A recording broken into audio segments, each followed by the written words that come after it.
महापुर के जंगल में एमबीए का कॉलेज था। उसमें बहुत से बच्चे पढ़ाई करते थे। बबलू कबूतर भी इसी में पढ़ता था, लेकिन बबलू का मन एमबीए में नहीं लगता था, जिसकी वजह से उसके अच्छे मार्क्स नहीं आते थे और उसके पिताजी हमेशा चिंता में रहते थे। बबलू को कैंटीन बहुत पसंद थी। एक दिन बबलू कैंटीन में खाना खा रहा था। उस कैंटीन का मालिक कालू उसके पास आता है। बबलू, तुमने पिछले 6 महीनों से कैंटीन का बिल नहीं दिया हो।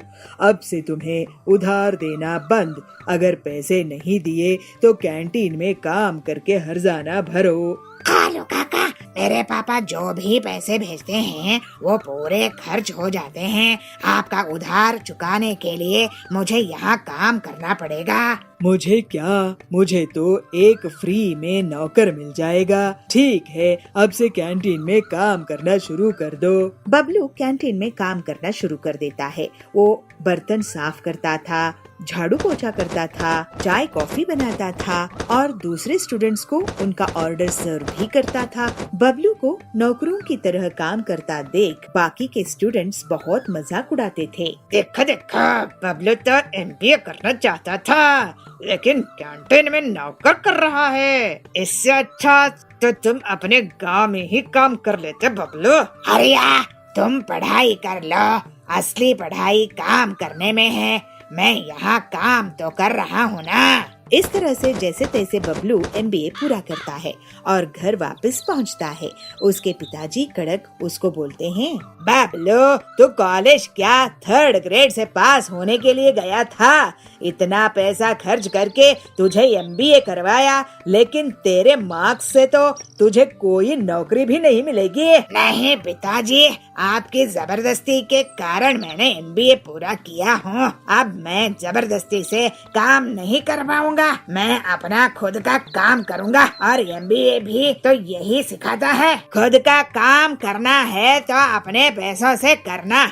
मेरे पास इतने पैसे नहीं हैं। ये सुनकर बबलू सोच में पड़ जाता है। अगली सुबह एक बोर्ड तैयार करता है जिसमें लिखा होता है सस्ता लंच। लंच बनाकर बबलू साइकिल में ही बेचता था और सिर्फ 20 रुपए में लोगों को सस्ता लंच देता था। जल्दी ही उसकी दुकान में लोगों की भीड़ लग जाती है। खासकर गरीब लोग उसके खाने को बहुत पसंद करते थे। बहन, क्या तुम्हें पता है कि जंगल में एक बहुत ही सस्ता टिफिन वाला आया हुआ है? वो सिर्फ 20 रुपए में लंच बेच रहा है। कौन है बहन जो हम गरीबों के लिए इतना सस्ता खाना दे रहा है? कोई लड़का है, पढ़ा लिखा है, लेकिन बहुत स्वादिष्ट खाना बनाता है। ये सुनकर बबली भी उसके यहाँ खाना खाने चली जाती है। ऐसे ही एक दिन बबलू के कॉलेज के स्टूडेंट्स और कालू कैंटीन वाला उसकी दुकान में पहुँचते हैं और उसकी तारीफ करते हैं। बबलू, तुम तो वाकई में बहुत होशियार निकले।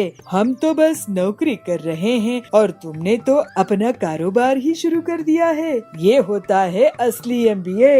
अरे इसमें ऐसी कोई बात नहीं है हरिया। तुम नौकरी करते हो तो छोटे नहीं हो। हाँ, मुझे कैंटीन बहुत पसंद थी तो मैंने ये काम शुरू कर लिया। और कालू अंकल, मेरे पास आपको देने के लिए पैसे नहीं रहते थे। मैं आपसे मेहनत से कारोबार करना सीखा हूँ और यहाँ पर सस्ता खाना बेचने में बहुत मेहनत लगती है। कड़क एक तरफ खड़ा होकर ये सब सुन रहा था और फिर अपने बेटे के पास जाता है। बेटा, मैं तुझे कितना गलत समझता था कि एमबीए में अगर पैसे खर्च किए हैं तो वही करना चाहिए। इसके आगे मैं कभी नहीं सोचा, लेकिन तू बहुत ही समझदार और मेहनती निकला। मुझे तुझ पर गर्व है। इस तरह से बबलू साइकिल में ही सस्ते लंच बेचा करता था और धीरे धीरे उसकी दुकान बहुत बड़ी हो जाती है। लेकिन वो अपने लंच का दाम नहीं बढ़ाता है और फिर मुनाफा कमाता है। इस तरह से बबलू एक सफल कारोबारी बन जाता है।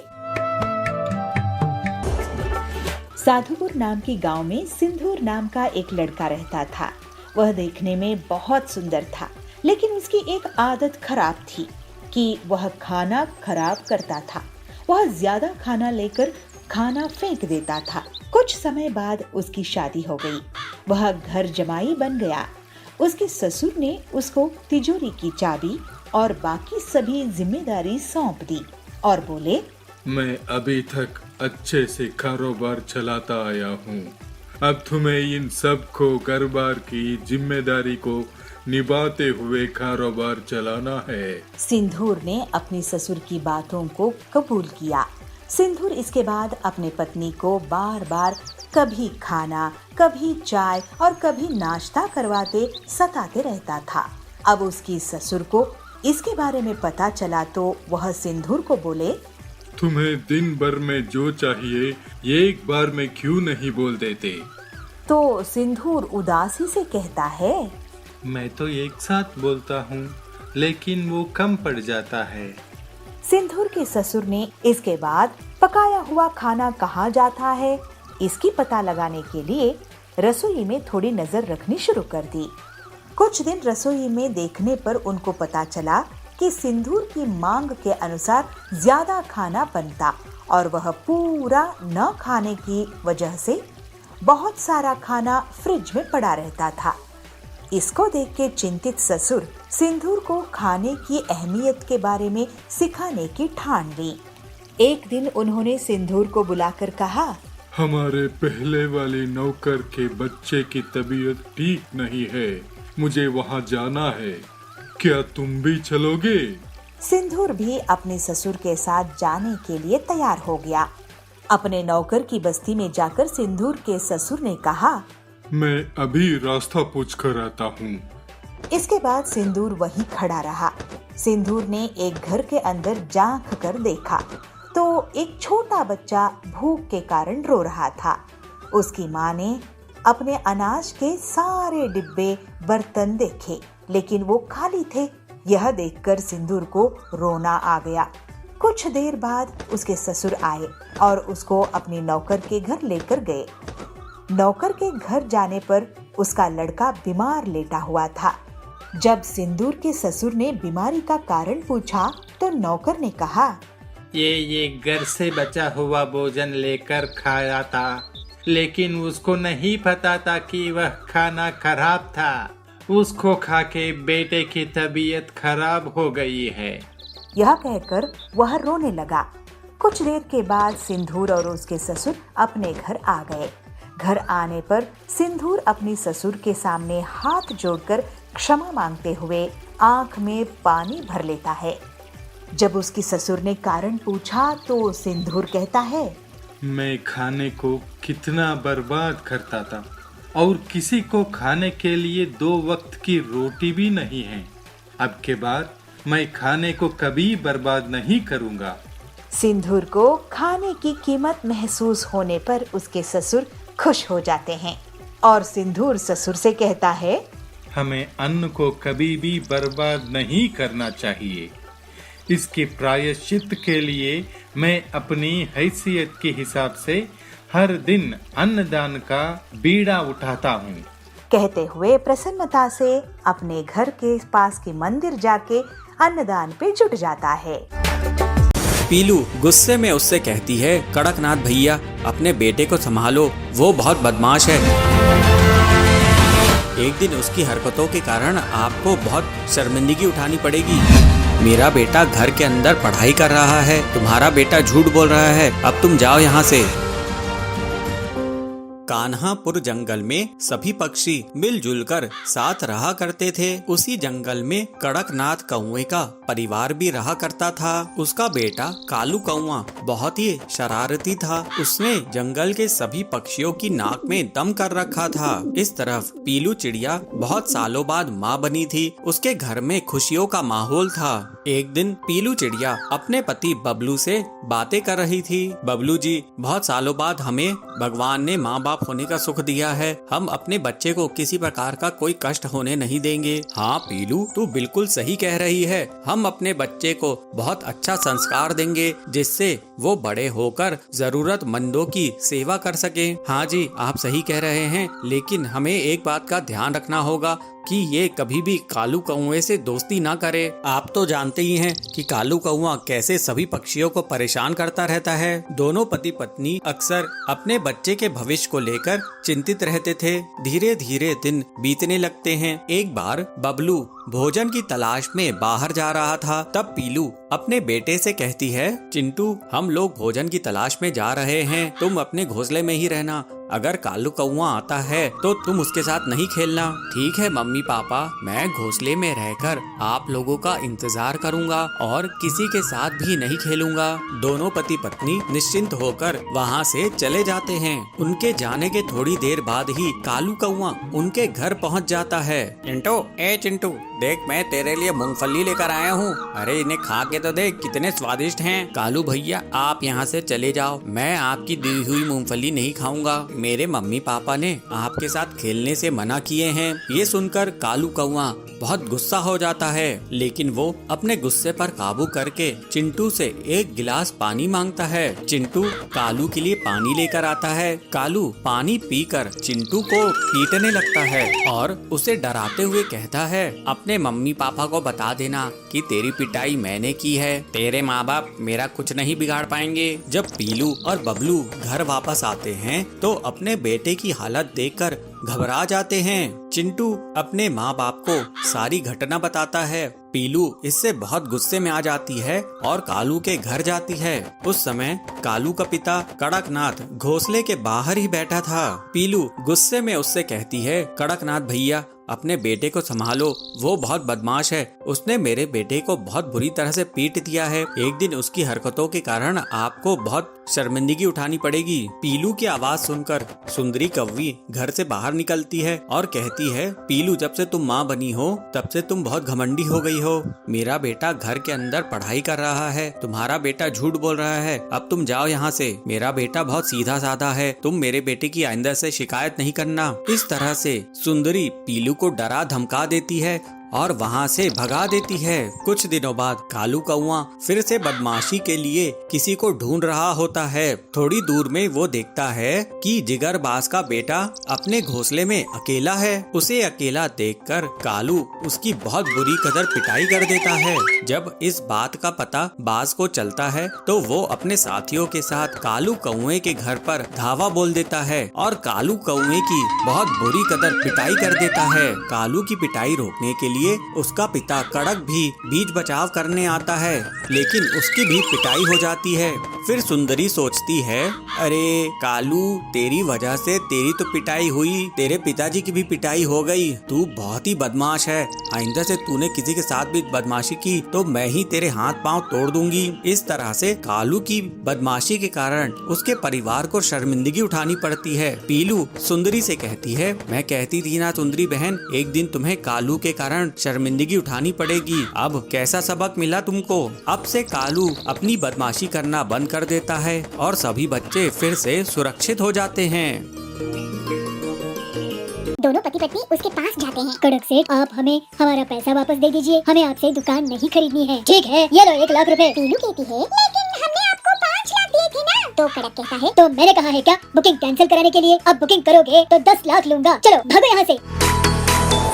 हीरापुर गांव के जंगल में कड़क सेठ बहुत ही अमीर, लालची और धोखेबाज सेठ था। उसके बेहिसाब संपत्ति थी। पेट्रोल पंप, फिल्म थिएटर, गाड़ियों का कारोबार, सोने हीरे की दुकानें वगैरह थी। कड़क जल्द ही एक मॉल भी शुरू कर देता है। पीलू उसी गांव में एक छोटी सी किराना दुकान चलाती थी, लेकिन आजकल उसकी दुकान में भीड़ नहीं रहती थी। वो काफी परेशान रहने लगी। उसी समय टिल्लू आता है। पेला दे दे, एक कोल्ड ड्रिंक देना तो। ये लो कोल्ड ड्रिंक। टिल्लू भैया, आजकल ज्यादा लोग मेरी दुकान में आते नहीं हैं। क्या तुम बता सकते हो ऐसा क्यों है? हाँ, आजकल क्या है ना, सभी चीज ऑनलाइन ही मिल जाती है। माचिस से लेकर कार तक सब कुछ ऑनलाइन इंटरनेट में मिल जाता है। और देखो, एक डिलीवरी बॉय जा रहा है। अच्छा, तो ये लोग हैं जो सामान डिलीवर करते हैं ऑनलाइन कंपनियों के लिए। लेकिन इसमें हम छोटे दुकानदारों का क्या फायदा है? तुम ऐसा करो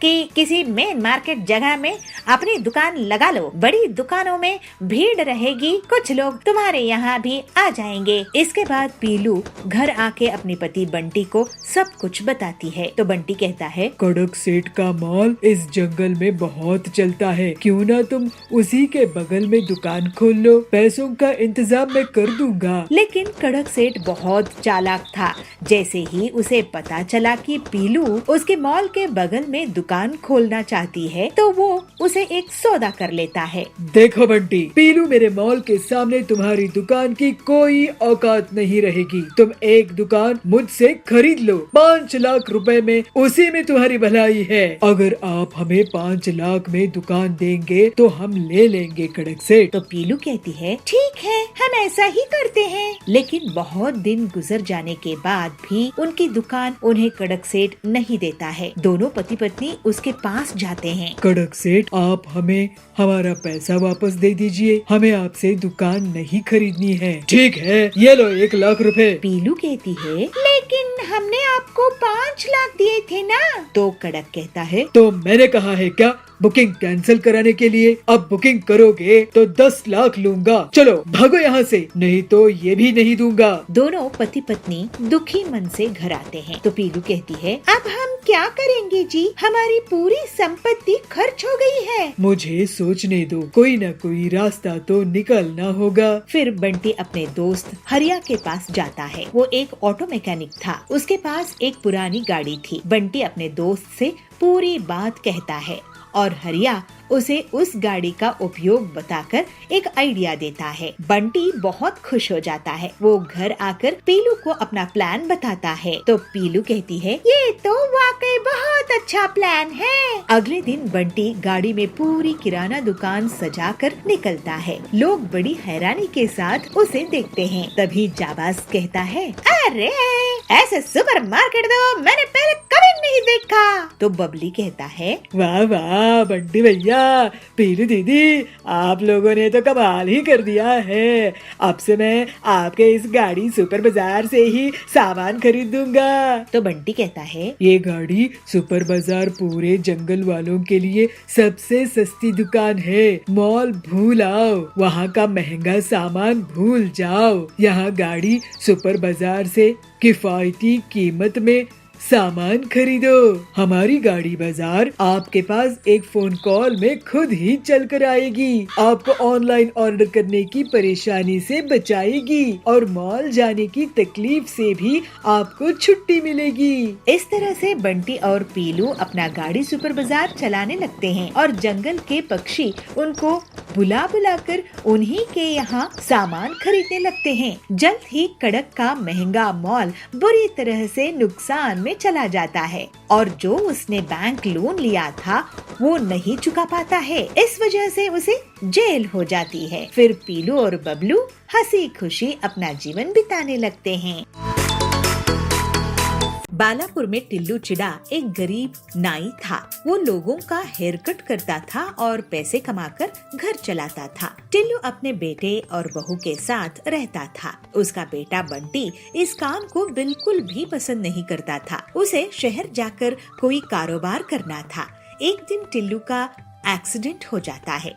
वो बंटी को बुलाकर कहता है बेटा बंटी, हम खानदानी हेयर कट कर रहे हैं। मेरे पिताजी और मैं अपने घर के लिए रोटी इसी काम को करते हुए कमाए हैं। अब तू ही है जो ये बात नहीं समझता। मैं कितने दिन हूँ मुझे पता नहीं, इसलिए मैं तुझे एक चीज देना चाहता हूँ। ये ले, ये है वो कैंची जिसे हम सब कटिंग करते थे। ये रख और काम कर। क्या पिताजी, आपको जायदाद के नाम पर ये कैंची ही मिली थी? पता नहीं आप मुझे कभी समझ पाएंगे कि नहीं। मैं इस काम से नफरत करता हूँ। मैं कभी भी इस कैंची को नहीं इस्तेमाल करूँगा। अरे आप अपने पिताजी से ऐसे कैसे बात कर सकते हो? जब आपकी आमदनी नहीं थी तब इनकी मेहनत से ही घर का पूरा खर्चा चला है। आप इनसे माफी मांगिए। पिताजी मुझे माफ कर दो। इसके बाद कुछ दिनों में ही टिल्लू परलोक सिधार जाता है। ये लीजिए पिताजी की कैंची, अब इससे काम शुरू कीजिए। नहीं नहीं, मैं किसी का हेयर कट नहीं करूँगा। तो फिर आप अपने पिताजी को दिया वचन नहीं निभाओगे और घर का खर्च कैसे चलेगा? आप क्या चाहते हैं कि हम सब भूखे ही मर जाएं? अरे तुम क्या बकवास कर रही हो? मैं काम करने से तो मना नहीं कर रहा हूँ ना। हाँ, तो फिर इस कैंची का इस्तेमाल करो और काम करो। बंटी जबरदस्ती लोगों की हेयर कटिंग शुरू कर देता है, लेकिन उसका मन नहीं लगता था। इस वजह से गड़बड़ हेयर कट करने लगता है। लोग उस पर गुस्सा करने लगते हैं। एक दिन परेशान होकर बंटी जंगल में जा रहा था, तभी उसको साधु दिखते हैं। वो बहुत भूखे होते हैं। बंटी उन्हें कुछ सेब खिला देता है। साधु जी, मेरा काम में मन नहीं लगता, क्या करूं? मेरे आशीर्वाद से तुम्हारा काम अपने आप हो जाएगा। इसके बाद बंटी अपनी हेयर कटिंग की दुकान में जाता है और लोगों की कटिंग करने के लिए जैसे ही अपने पिताजी की कैंची उठाता है, वो कैंची साधु के आशीर्वाद से अपने आप हेयर कटिंग करने लगती है और जल्दी ही वो बहुत फेमस हो जाता है। वाह जी, आप तो बहुत ही कमाल के काम करने लगे हो, मैंने तो सोचा भी नहीं था। तुम जानती हो पीलू, ये साधु महाराज के आशीर्वाद से हुई है। अब हम ना एक बड़ा घर खरीदेंगे। वाह जी। और बंटी एक बड़ी सी घर ले लेता है। इसके बाद बड़े बड़े हीरो उसके यहाँ हेयर कटिंग करवाने के लिए आने लगते हैं। पीलू, तुमने मुझे आलसी होने से बचा ली। अगर तुम नहीं होती तो मैं अपने पुरखों का हेयर कटिंग का काम नहीं करता।